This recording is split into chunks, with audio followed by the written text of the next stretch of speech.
Welcome back ناظرین. ہم یہ جاننے کی کوشش کر رہے ہیں اور کچھ رپورٹس ہم نے آپ کو بتایا بھی کہ کس طرح سے امریکہ دنیا بھر میں دہشت گردی کی ایکسپورٹ کر رہا ہے.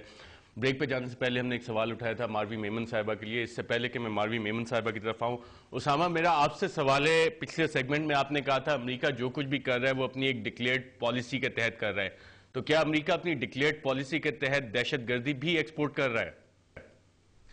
ارشد صاحب، یہ کویسچن میرا خیال ہے آپ نے اپنی رپورٹ سے پروف کرنے کی کوشش کی ہے، and it's now up to the public whether they believe the reports or not. میں صرف آپ سے یہ کہنا چاہتا ہوں کہ یہاں پر ڈیبیٹ خدا کے لیے پاکستانی قوم کو they need to know what is the real problem. آپ کے پاس جو کوریڈورز آف پاور ہیں، ان کوریڈورز آف پاور نے پاکستان کے نیشنل انٹرسٹ کو ڈسکس نہیں کیا. پاکستان کا نیشنل انٹرسٹ اس بات میں نہیں ہے کہ آپ فنگر پوائنٹنگ کریں. پاکستان کا انٹرسٹ اس میں ہے کہ آپ اپنا ہاؤس ان آرڈر لے کے آئیں. 12 گھنٹے ڈسکس کیے اور تھریڈ بیڈ ڈسکس کیا، اس کے بعد جا کے پھر اس کو ردی کے ٹوکری میں پھینک دیا اس ریزولوشن کو، کیونکہ اس کو فالو نہیں کیا ہے. نیٹو سپلائز ابھی تک بند نہیں ہو. ڈسکس کرنا تو ہمیں آتا ہے، ڈیبیٹ پہ ہم ماہر ہیں، ہمیں پی ایچ ڈی ہے ڈیبیٹ کرنے کی. ہمیں امپلیمنٹیشن ہم 0/0 ہیں. 7 Feb 2011 Sunday Times, discovery of 3 American soldiers among the dead in a suicide bombing at the opening of a girls' school in دیر. تو یہ کیا ہے؟ یہ مطلب یہ وہ سارے ایگزامپلز ہیں، ہمارے پاس وہ ساری لسٹیں ہیں. پوائنٹ یہ ہے کہ who's going to take them on. کسی میں اتنا دم ہی نہیں، کیونکہ ساروں کی جو ہے کرسیاں ان کے ساتھ لنکڈ ہیں. ہمیں اب طے کر لینا چاہیے کہ ڈیفینیٹلی اس کی بات صحیح ہے اسامہ کی بات کہ ہمارے اپنے بھی ان گرون بڑے مسئلے ہیں، ہم اس سے نہیں بھاگ رہے. اسامہ میں کسی صورت میں اس سے نہیں بھاگ رہی. مجھے اچھی طرح سے احساس ہے کہ ہم نے اندر کیا ڈبل گیمز کھیلی ہیں، اور I am one who's been seeing that on national television کہ ہم کمپرومائز کر رہے ہیں، ہم ان کو پروٹیکشن دیتے ہیں، ہم ان کے ووٹس چاہتے ہیں الیکشنز میں. یہ وہی سارے سیاستدان ہیں جو ان کے ساتھ ملتے ہیں، گھومتے ہیں. سیاستدان بھی دہشت گرد ہے؟ نہیں، خدا نہ خاصہ یہ میں نہیں کہہ رہی، آپ ٹویسٹ نہ کریں. میں یہ کہہ رہی ہوں کہ ان دہشت گردوں کے ساتھ وہ گھومتے ہیں، اپنے جلسوں میں گھومتے ہیں کیونکہ ان کے ووٹس چاہیے ان کو. یہ ہم نے کافی دفعہ دیکھا ہے. کوئی بھی شخص ریلیجس پارٹی کا اگر ممبر ہے تو وہ دہشت گرد بنانا نہیں. جائے گا؟ کس نے کہا؟ یہ تو میں نے نہیں کہا. کس کی طرف اشارہ کر رہی ہیں؟ دیکھیں، اشارے صرف ان لوگوں کی طرف ہیں جو بینڈ آرگنائزیشنز کے گروپس کے ساتھ گھومتے ہیں. بینڈ آرگنائزیشن مطلب بینڈ آرگنائزیشن. ڈاکٹر صاحبہ، یہ بینڈ کی بھی ایک بڑی اچھی بات کی ماروی میمن صاحبہ نے بھی. ہم نے خود کسی کو آج تک بین نہیں کیا، ہمیشہ واشنگٹن سے لسٹ آئی ہے یا لنڈن سے کہ بین کیا جائے. یو این میں لسٹیں جاتی ہیں امریکہ کی طرف سے. سوری، میں ان بینڈ کی بات کر رہی ہوں جو پن کی حکومت نے بین کیے ہیں. پاکستان نے یو این کے کہنے پہ بین کیے نا جو لسٹیں امریکہ. ڈاکٹر صاحبہ ایسے ہی نہیں ہوتا، ہم نے خود کسی کو بین کیا. سب سے بڑا دہشت گرد جو امریکہ ہے اس کو تو پہلے بین کریں آپ. اگر آپ دہشت گردی ختم کرنا چاہتے ہیں تو ساتھ ساتھ جو اپنے ملک میں ہو رہی ہے، امریکہ جو ایکسپورٹ کر رہے ہیں، آپ کو ماننا پڑے گا. اور لیکن ایک میں بتاؤں، ہماری حکمرانوں کی حماقت سمجھ لیں یا ان کے اتنے ویسٹڈ انٹرسٹ ہیں. ہم نے ایک اتنا بلنڈر کیا تھا جو کہ اب تک امریکہ اس کا فائدہ اٹھا رہے.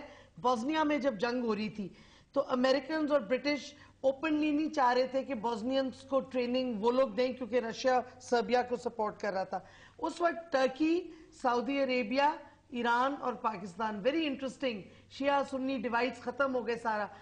ہم نے مل کے جو ہمارے فریڈم فائٹرز تھے، کچھ لنکس تھی ہماری کشمیر میں، کچھ ادھر ادھر حزب اللہ کے ساتھ ایران کی تھی، ٹرکس نے سپورٹ کیا، سعودیز کا چیچنز کے ساتھ جو لنک تھا، ہم نے کلینڈسٹائنلی بوسنینز کو ٹرین کیا ان کو تاکہ وہ سربینز کے خلاف اپنے آپ کو ڈیفینڈ کر سکیں.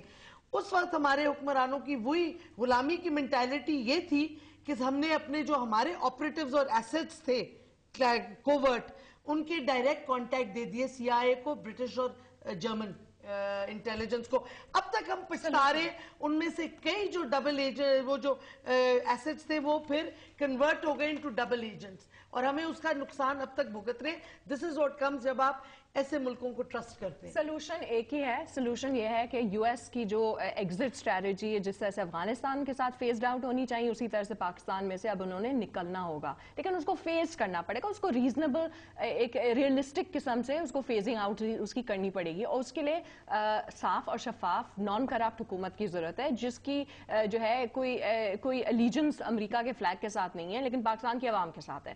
تو جب تک ایک ایسی حکومت نہیں آتی جو فیز آؤٹ کر سکے کہ بھئی آپ لوگ آ چکے ہیں، ہم آپ کو نہیں لے کے آئے ہیں، آپ لوگ آ چکے ہیں، اب آپ نے نکلنا ہوگا. ملٹری لیڈرشپ کو بھی تو کچھ فیز آؤٹ اپنے ریلیشنز کرنے ہیں نا. اچھی حکومت آئے گی جو آئے گی، اور جلدی آئے گی اور ان کو نکالنا پڑے گا. اب میں نے اپنے جو 5 سال کی جو ان کی جو ہے جو ان کو مینڈیٹ ملا ہوا ہے, اگر خدا نہ خواستہ ان کو 5 سال مل جاتے ہیں تو اور بربادی ہوگی, تو ان کو جلدی نکالنا پڑے گا. وہ ایک پولیٹیکل کویسچن ہے. ماروی میمن صاحبہ, ڈاکٹر شیریں مزاری, اسامہ بن جاوید, آپ سب کا پروگرام رپورٹر میں شرکت کا شکریہ. ناظرین, کسی بھی تصویر کے 2 رخ ہوتے ہیں اور دہشت گردی کے خلاف جنگ میں پچھلے 10 سال سے ہم صرف ایک ہی رخ دیکھتے آئے ہیں کہ مسئلہ پاکستان میں ہے. مسئلہ صرف پاکستان میں نہیں ہے, عالمی ممالک کو اور خاص طور پہ امریکہ کو بھی دیکھنا پڑے گا کہ امریکہ کے اندر ریڈیکلائزیشن کے کون سے ایسے سینٹرز موجود ہیں جہاں سے دہشت گرد ڈیفرنٹ ممالک میں جا کے دہشت گردی کرتے ہیں.